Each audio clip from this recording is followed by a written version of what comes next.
8월 16일 화요일 말씀 묵상입니다. 레위기 25장 39절부터 55절까지고요. 요절은 43절입니다. 너는 그를 엄하게 부리지 말고 내 하나님을 경외하라. 아멘. 예. 종에 관한 규칙들입니다. 법규죠. 종에 관해서 어떻게 해야 될 것인지 몇 가지를 설명하고 있습니다. 먼저 이 종에 관한 문화는 고대의 일반적인 문화였습니다. 우리나라도 마찬가지였죠. 이 당시에 그러니까 하나님께서 시내 산에서 모세에게 율법을 줄 그 당시에는 이것은 아주 일반적인 일이었습니다. 그러면 하나님의 율법은 모세에게 주신 하나님의 율법은 그 당시 법과 어떤 차이가 있느냐? 아주 큰 차이가 있습니다.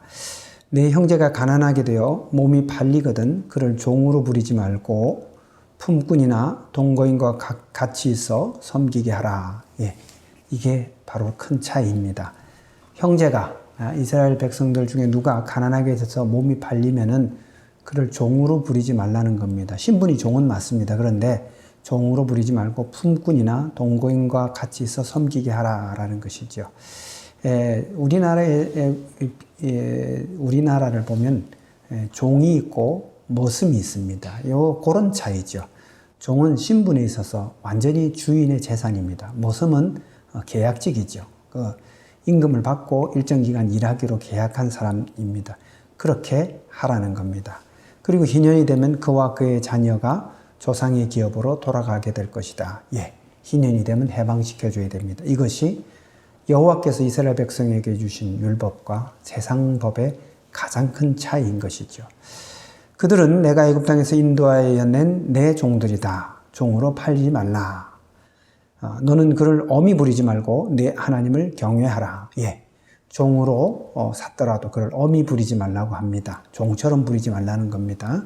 그것이 내 하나님을 경외하는 길이다라는 것입니다. 종을 사올 때는 남녀를 막론하고 이방인 중에서 취할 것이다. 그리고 이방인 중에서 사온 종은 영원히 종으로 삼을 수 있다라는 것입니다. 하지만 이스라엘 백성으로서 종으로 팔린 자에게는 속량의 권리가 있습니다.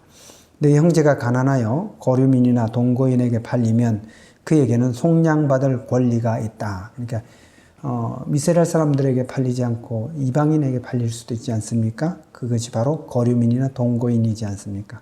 근데 그들에게 팔려도 이스라엘 안에 있는 한은 그들, 즉 종으로 팔린 그에게는 속량받을 권리가 있다고 합니다. 가족들 중에서 그를 속량할 것이고, 만약 형편이 여의치 않아서 속량하지 못하면 희년에 자유하게 될 것이다 라는 겁니다. 이게 하나님의 율법입니다. 세상 법에서는 꿈도 못 꾸는 법이었죠. 이스라엘 자손은 나의 종들이 됨이라.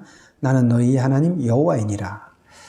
하나님이 이스라엘 백성을 자신의 종이라고 하였습니다. 그러면서 세상 사람들에게 종으로 팔리는 것을 원하지 않는다는 거죠. 이게 하나님의 마음입니다. 고대 어느 법에도 나와 있지 않는 법이죠.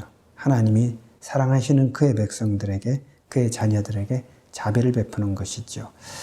성도 여러분, 하나님이 사랑하시는 백성을 사랑하고 존중하는 것은 곧 하나님을 존중하고 사랑하는 것입니다. 여러분이 하나님을 사랑하고 하나님을 존중하면 하나님께서 여러분을 귀히 여기십니다.